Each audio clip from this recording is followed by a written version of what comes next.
Good morning, folks. It is race day, and today we're gonna talk a little bit about it.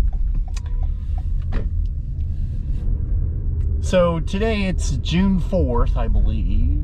Nope, it's the 5th. You can tell I'm definitely not awake for race day quite yet, even though, yeah, I'm gonna be out on the road here.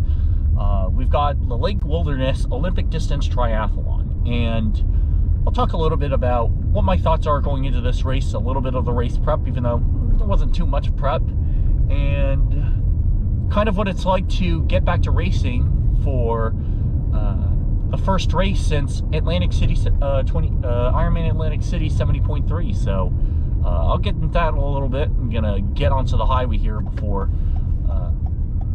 getting more recording in. So right now the mentality is just to give it what I have out there, and it's going to be a wet one. I'm expecting that it's going to be absolutely pouring, although it's drying up for a little bit. They say the rain's going to stay away potentially, but I saw the radar early this morning. They got us soaking on the roads, so I'm expecting that this is going to be a fully wet race, which is not unusual for this time here, of course, in Seattle. That stated, I always prefer a dry race, but I know what it's like racing in the rain, because the last time I did a triathlon in Atlantic City, yeah, it poured a little bit. So looking forward to meeting a lot of new people, people within the Seattle Green Lake Triathlon group. There's a lot of folks, and I mean a lot of new people that have posted a lot of stuff. All really good questions. It's a really friendly community. Strongly encouraged for those in the Seattle area. Just give a shout out to our group, or just post on our group. Find us through Facebook. That's where a lot of us communicate on. That being stated, there's also Team Zoot, which you can tell by all the Zoot gear that I have. There's a lot of new Team Zooters as well. This is my third year, I think. Yeah, third year. 2020, I would say, is kind of a lost year, but third year in Team Zoot, and they're also a very supportive group, although it's a little more competitive, I guess I would say, so fewer secrets being spilled out there. But again, it's all still a good community, still very chill. I know other triathlon groups out there. There's other ones that are really competitive. This group here, we're just kind of chill, you know. When the hard is hard, yeah, and then the easy, well, we just chill. That stated, so it's about a 40-minute drive to Maple Valley. So this is also the site of where Ironman 70.3 Washington's going to be. And what I'll also do with this video is I'll show you guys around the transition zone, what it's like just to race again. I mean, that to me is what kept me up all night, is like I was just going through the visuals and not really knowing what to expect, really. I mean, I have a plan in my mind, and I'm not going to spill all the secrets in here, but I know the swim pace. I've got to really make a game time decision in terms of whether I'm just going to wear swim trunks, swim buoyant trunks, or if I'm going to actually wear a sleeveless wetsuit. But I know that it's going to be a warm swim out there, just because the water temperatures have been rising over the past week. It's been really warm, and just keeping it chill, and for the most part keeping it controlled and steady. And then I'll share a little bit more details on what my thoughts are coming to the bike and the run. That stated, let me get onto the highway here, and I'll catch up with you in a little bit. Alright, I'm now back on the highway here. So it's going to be about 15 minutes on the highway. So I'll talk a little bit about my thoughts on how I'm going to approach this race. There's a couple of main contenders that I see on here. There's a couple of people from Team Zoot that I know have been training pretty hard. I have to say, myself included, but again, where I know where my weakness is going to be is on the run. That's no question for me. So the question is, how am I going to approach into T2 going into that run? That was kind of the area where couldn't really forecast, couldn't really plan apologies here, the camera's shaking a little bit here. But the thought is, how am I going to approach this run? And it's really going to start off as triathlon as a whole, where you have to set up your run through your transition, through your bike, through your T1, through your swim. So the thought around this race is, because it's an Olympic distance, this is going to be a lot. I mean, you're going to be in sweet spot for most of the race, and that means the swim has to be set up correctly. And so I can't go out too fast on the swim, but I can't go slow either. So my thoughts are to keep the swim at a very steady but solid pace for me. So this is going to be similar to what I've been practicing in the pool with the pool buoy, where I really don't want to engage my legs too much, but I'm familiar with the swims. I'm going to have to approach it like some of the 70.3 races that I do. Keep it steady, but I'm going to have to push it out there. I'm going to have to set the tone and set the pace, which is no easy feat, by the way.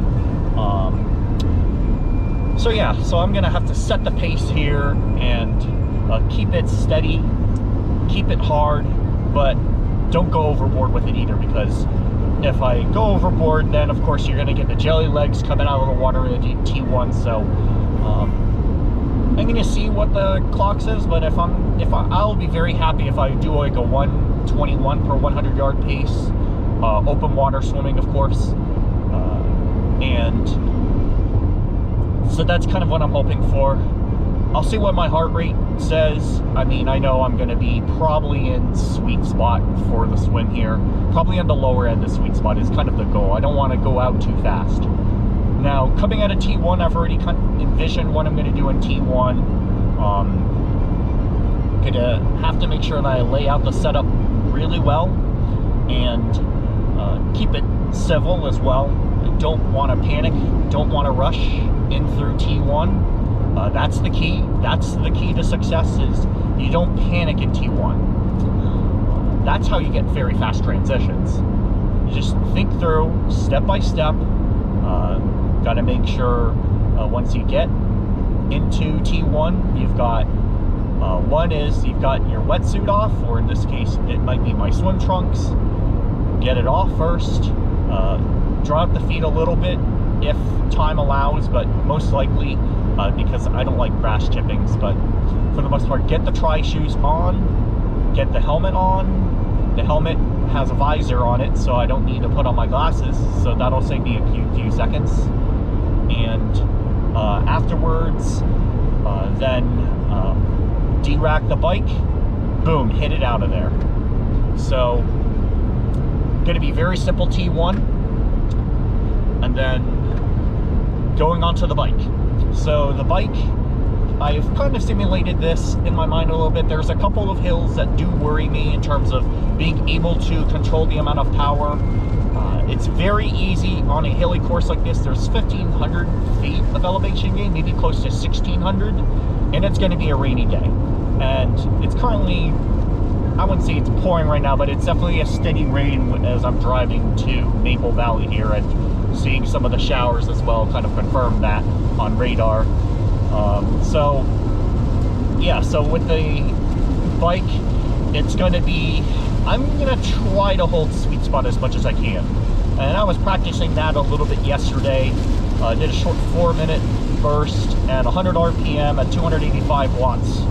That I think is what I'm going to try to hold. I think it's going to be less than that, because there's going to be a lot of downhills where there's going to be more coasting, although I'll still try to apply some power. But on the uphills, there's a couple of hills where, I mean, no matter what I do, I mean, I'm going to hit FTP, if not a little bit higher than that, which is unfortunate. But that's just the nature of some of these hills, where you go up short bursts of 8 to 9%. But they're relatively short, like a third of a mile. But you still have to control the power of them. So the key here with this and with any hilly races is, what can you do to make sure that you slow down the least?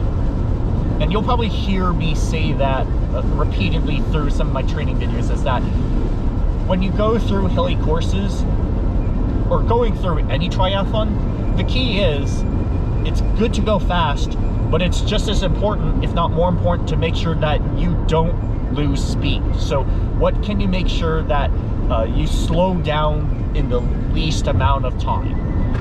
What I mean by that is, when you go slow, you don't go slow for very often, and you don't go slow just to be slow. So that's going to be the key here, and that's going to be probably an hour and 10 minutes is what I'm thinking for 27 miles on the bike. That hopefully will be under that. So I don't know what it's going to be coming out of the swim. I'm predicting about a 22-minute 1,500 meter swim. I think I might be actually a little faster than that, but again, I'm not going to put all my bets. I'm just going to lay it out there and see what happens on the watch, and just put it out there leave it out there on the course, right? And that's the same with the bike. This bike is, if it's going to be wet, which I'm assuming it will be, it may dry up a little bit, but I'm assuming it's going to be a fully wet ride, which is never fun to go through. So with a wet ride, what you have to do is you can be aggressive in the straightaways, but you don't want to sway side to side.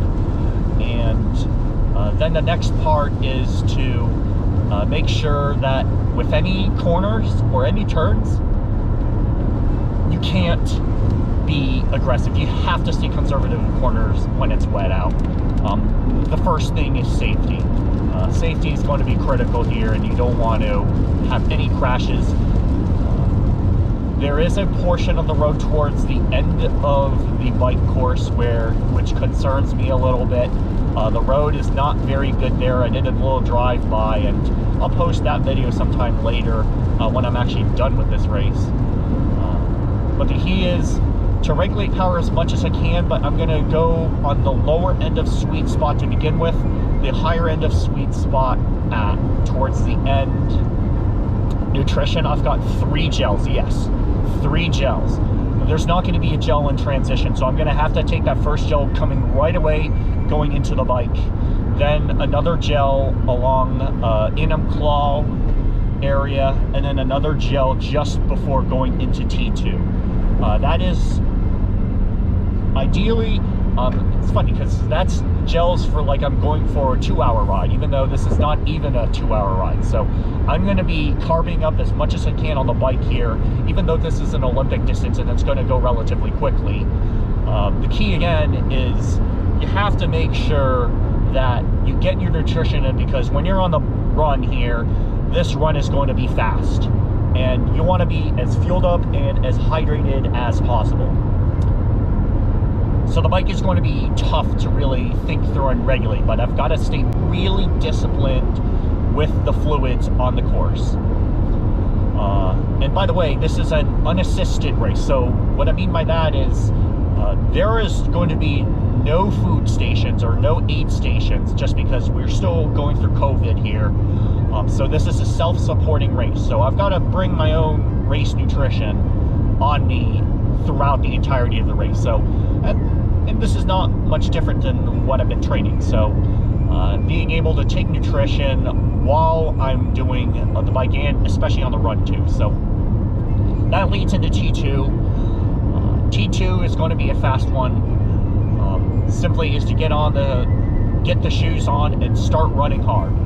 I've done a lot of brick runs, so to me this is not a thing that's terribly unusual. I know what it's like running on hard legs. It's a matter of getting that turnover. So it's also important for the bike to get that turnover.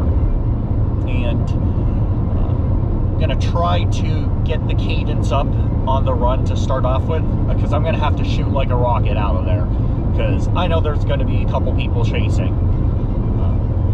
That being stated, the run, I'm hoping for sub 7-minute pace throughout the entire run. That'll put me that'll make me very happy with that performance. Anything faster than a 7-minute mile is throughout the 10K is going to be probably some of the fastest running I've done in a while. I've done some of that in the practices for 70.3s, which I'll announce a little later today, yes. I am going to be doing Ironman Oregon 70.3, even though I said initially I wasn't going to sign up for that race, so karma goes and hits me on the head there. That stated, what I'm going to do then with that run is just, it's going to be a slight trail run, so I did not bring my Hoka Carbon X2s because we're going to be running on some loose gravel, and if it's going to be a little muddy, I've got actually my On Cloud Flyer waterproofs, because I am anticipating it's going to rain heavy. Maybe the showers will stay away, and if they do, then I'll power to it, but I know this trail is going to be wet. The last thing I want to do is not have any grip on a wet trail, so the On Cloud Flyer waterproofs are probably going to be the shoe of my choice for this race. And again, we'll kind of see how it goes. So that stated, if I could do a sub 42 minute 10K, I'll be very happy with that. Anything longer, well, then that's, I know the run is going to be the area where I need to improve on. So I'm just going to leave it at that and just leave it out on the course and see what's going to happen. That stated, again, it's going to be up to discipline and execution on the bike that I think is going to really determine how this race is going to go. I think it's going to be a hot start in terms of it's going to be very warm in the water, even though the air is going to be pretty chilly. Thermostat right now, my car's saying 56 Fahrenheit, which for those that are centigrade users, that's about 13 degrees Celsius, maybe 14. But again, it's going to remain around 56 to 58 throughout the entirety, mainly because it has been raining, and I think that it's going to be a wet one. And how do I regulate through the wet weather? That's going to be the key question in this race, and everybody's going to be dealing with it, so it's just a matter of going and executing to the plan and being cautious, but at the same time there are areas where you can be aggressive where others may be a little more on the conservative side. So that being stated, we're about to get going here to the next section of road. I've got to go south 169, going to Enumclaw, and from there we will talk to you as soon as I get to Lake Wilderness, which is about another 20-minute drive from me. So I'll talk to you guys then.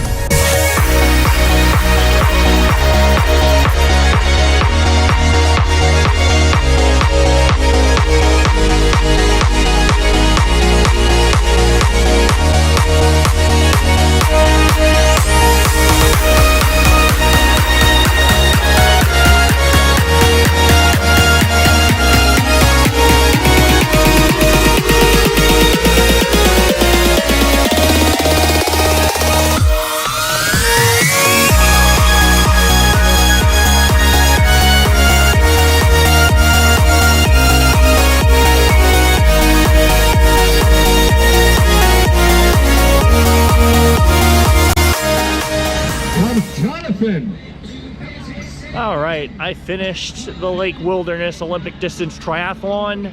I would say overall, kind of a meh performance is my grade, but again, my standards are pretty high compared to a lot of other folks, so I really shouldn't complain about my results. But right here, we've got, transition is mostly empty. I've already packed my stuff into the car. Overall, it didn't rain, so I will say, well, I guess to go with the results first, so 6th overall, which, all right. I mean, there were some guys that were just really fast on the run, and I knew that was going to happen. I would say overall, pretty satisfied with the swim and the bike. There were some mistakes in transition that I'll need to clean up before the next race.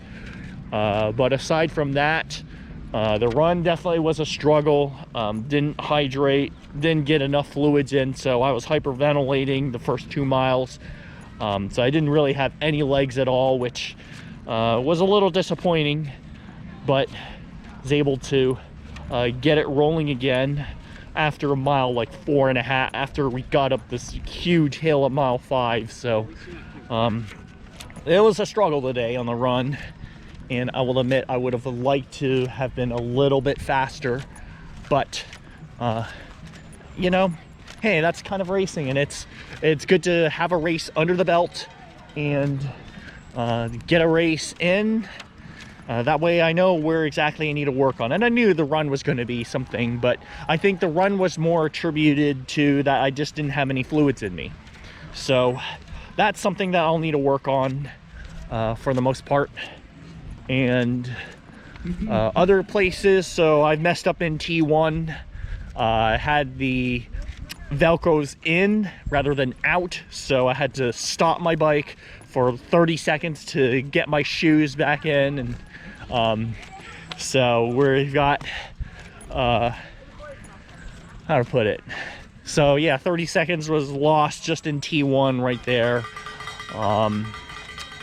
But aside from that, T2 I was kind of numb coming in, and it was hard to put in the socks, but that was really more or less race conditions. I don't think I could have done much more on that. So splits, so I did 22 minutes on the swim. So the GPS has me a little bit of wonky. 22 minutes swim for about 1,600 yards. So don't know what exactly that fully equates to per yards pace. I felt like I was a 122 pace going into that swim, so I was fairly good. I mean, started in the beginning, of course, to get a little bit of the chop, and then I just settled in. There were 4 guys that were ahead of me in transition, and I was able to put out a lot of power on the bike, which I was very happy with.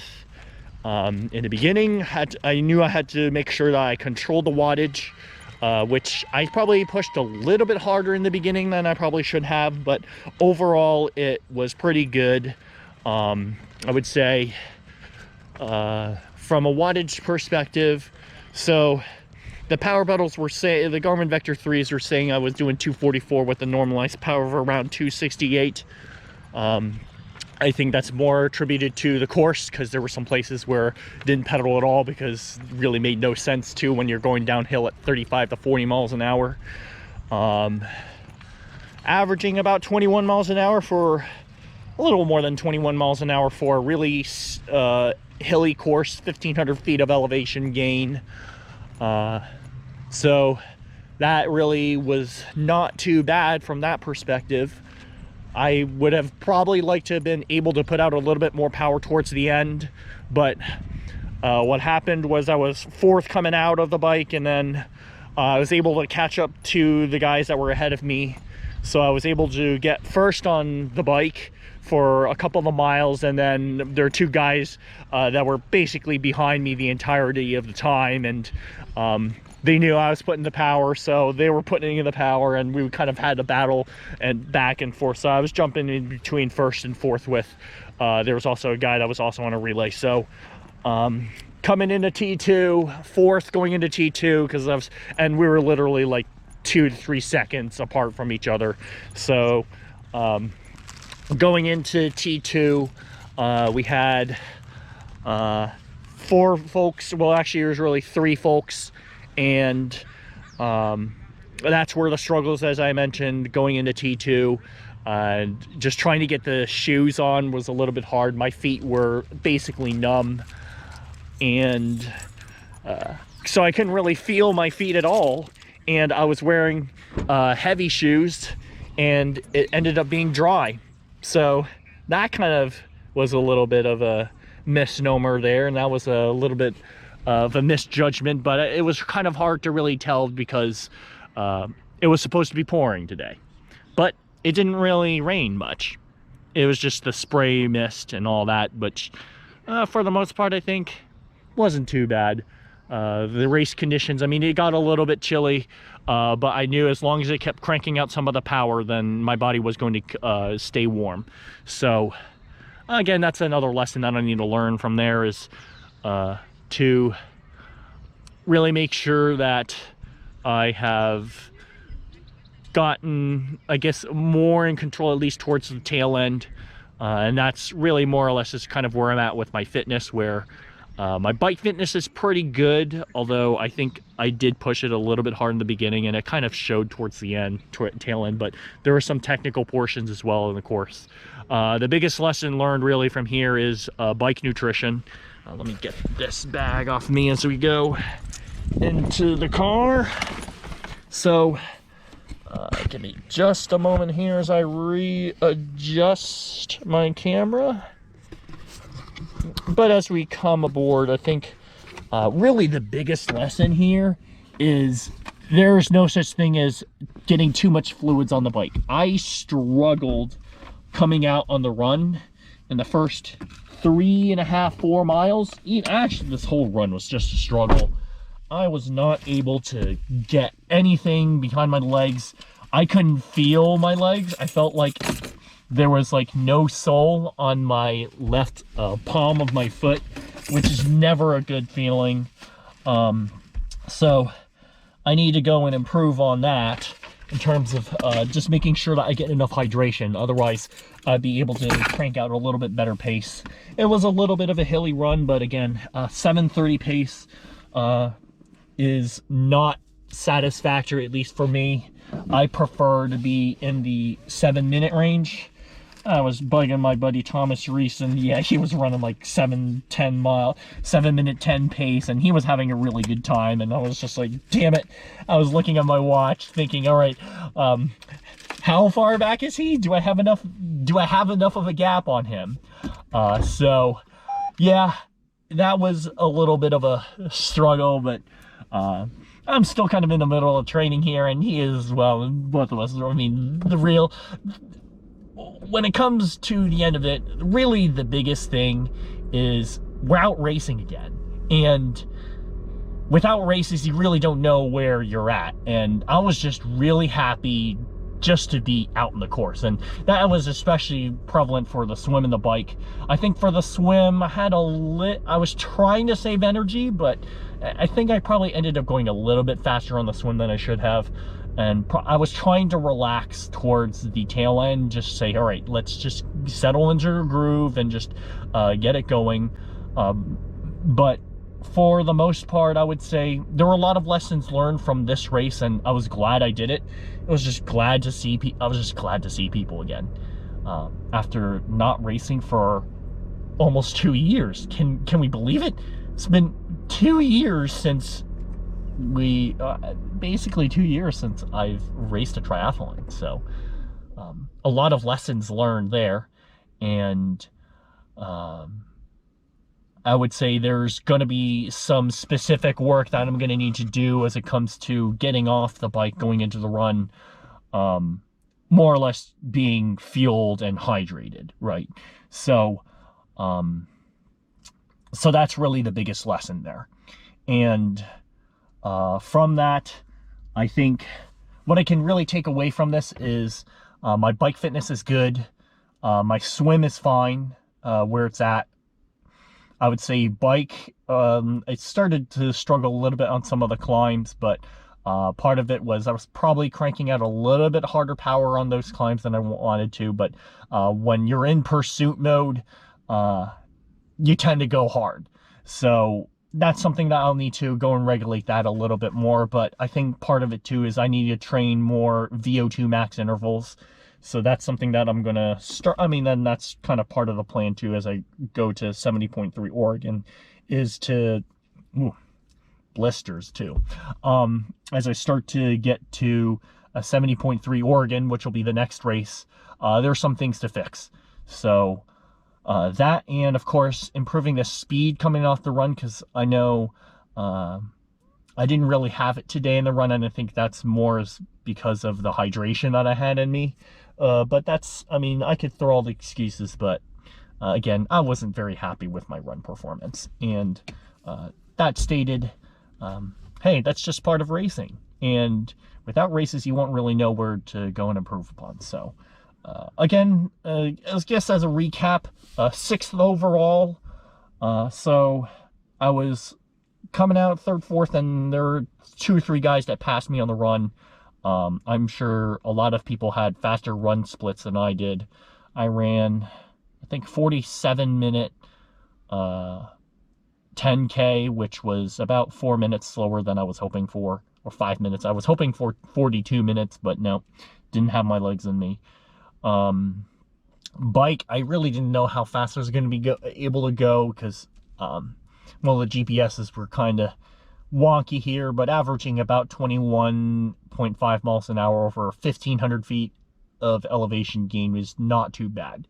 So, and the swim was fine. So overall, I would say is this was a very good race to see where I was at fitness-wise. I know where I need to work on, and it's all a journey.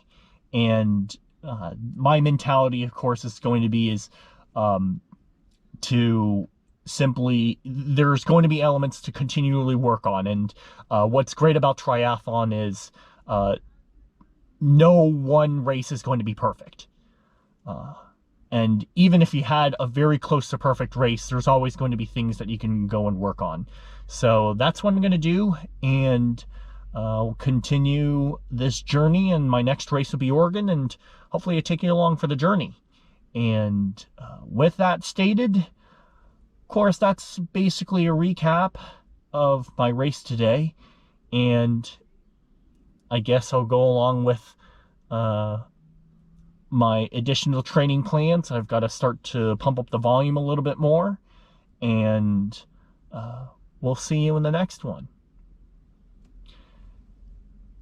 That stated, if you like the content of this video, please give this video a like, and if you haven't already, feel free to go ahead and subscribe to my channel.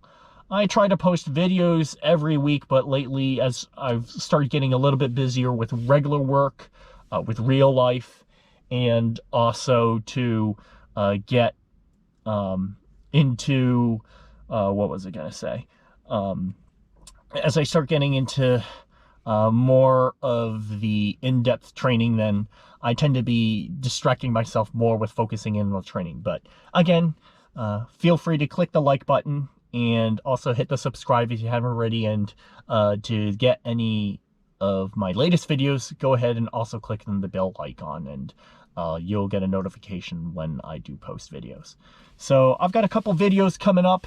I've got an unboxing that I have related to the TAC X2 Neo Smart Trainer. I've also got my first impressions on that, so that's on the way. Also give a video update for what my race schedule is now. So again, as I said, my next race is going to be Ironman Oregon 70.3.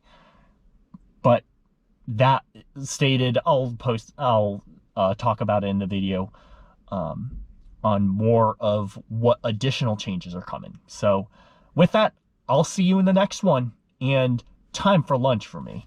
I've got to eat.